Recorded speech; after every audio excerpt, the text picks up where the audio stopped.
Hi, sixth graders. Happy May 4th. If you're Star Wars fans, may the 4th be with you. These are some quotes for today from Martin Luther King Jr. Kind of think about, maybe give us some inspiration. If I cannot do great things, I can do small things in a great way. So as we're in quarantine, we can't do some things, but there are lots of small things that we can do in a good way and that might bring us some joy in the day. The other one is one of my favorite. Maya Angelou is a poet and an author. She's very inspirational, and this is one of her quotes. Try to be a rainbow in someone else's cloud. So try to bring a little joy to somebody in your household today and even to yourself. Greetings, sixth graders. Please think of something today that you're grateful for. I'm thinking of you. I hope you are enjoying our lessons and wishing you all the best. So we're going to just review a little the independence of South America and of Mexico and the Central American countries. Spain, most of Spain's colonies in the early 1800s, around 1820s, became independent countries. So you can see with this map the different dates. Some of it happened at different times just because of the battles and the armies being spread out. Mexico was in 1821. It started 11 years earlier. So the American Revolutionary War in the United States really sparked a movement for freedom. So the European countries that had colonies, a lot of the colonies got word of the American colonies becoming independent, becoming this new country.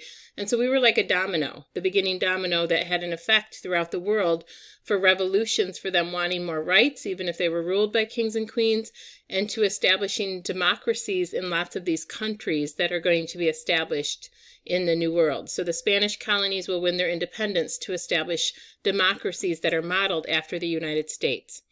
We know Hidalgo, Miguel Hidalgo, a Criollo priest, rang the bells at the Church of Dolores, known as the Cry of Dolores.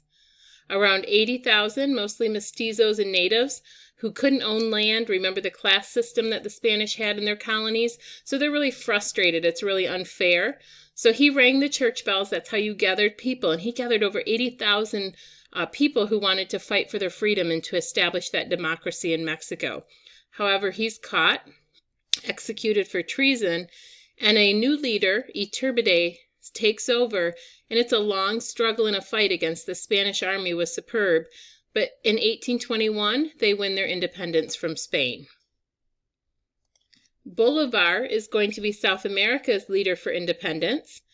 He is from Venezuela in the northern part, and he'll move through getting independence for the northern part first, and then move down towards Peru.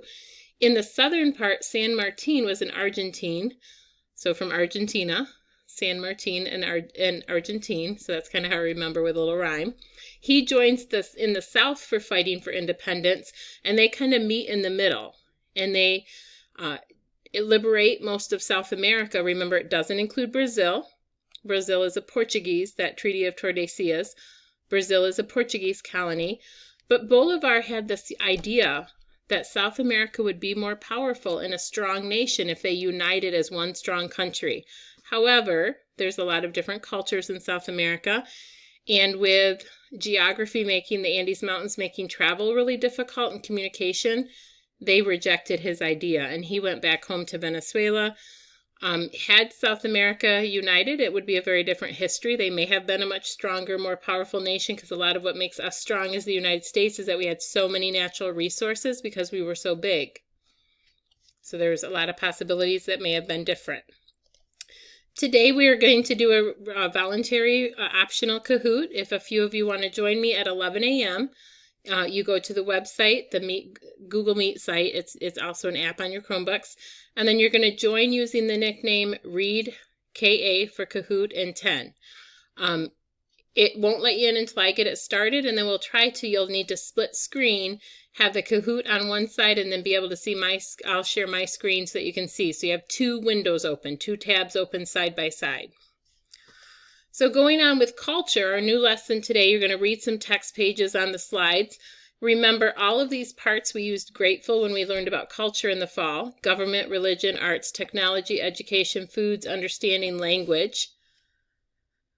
So we're going to look at that as you study the places. So we're going to begin with Mexico and Central America, and then we'll talk about cultures in the Caribbean, and then some different countries and cultures in South America as well. But we'll probably run out of days. We don't have a lot of days left for weeks for the school year, so we'll get what we can in.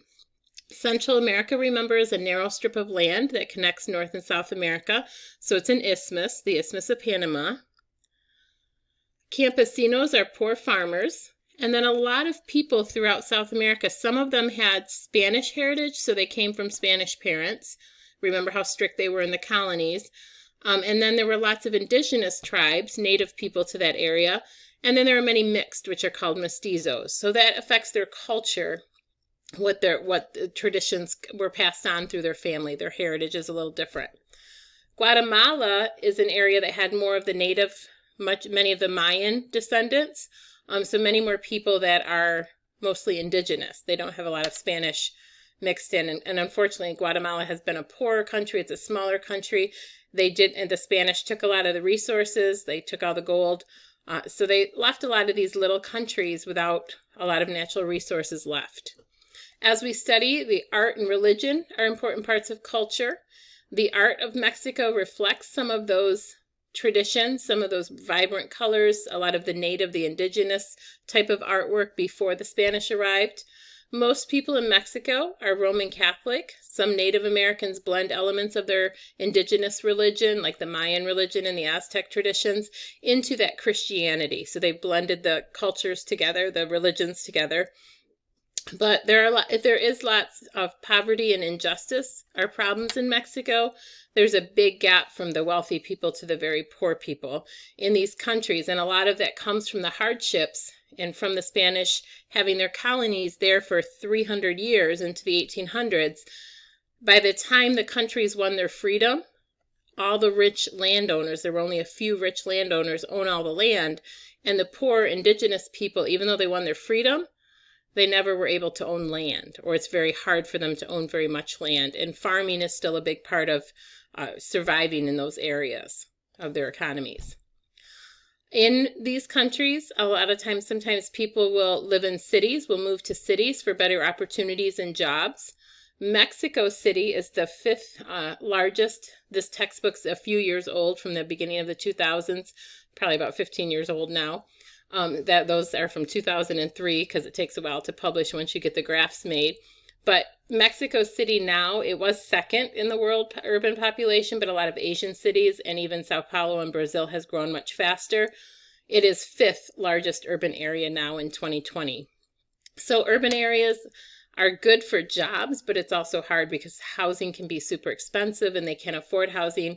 So we've talked before, they kind of have they kind of scrap together their own houses on the edges of these cities, and then they have to travel sometimes an hour by bus into the cities for their different jobs. Life in the city can be really hard. You're kind of struggling to get food and competing. There's a much more population of people trying to get food at the markets, trying to get on public transportation, competing for jobs. But the level of education is much higher. So many of the rural farmers know if they want a different life for their children, they have to move to the cities or to another country to get those opportunities. So read these pages, not just the highlights, but read the whole text page. It's just 6 different slides, not a lot of reading. And then you're going to do a check-in as your assignment today, and it's just 5 or 6 questions.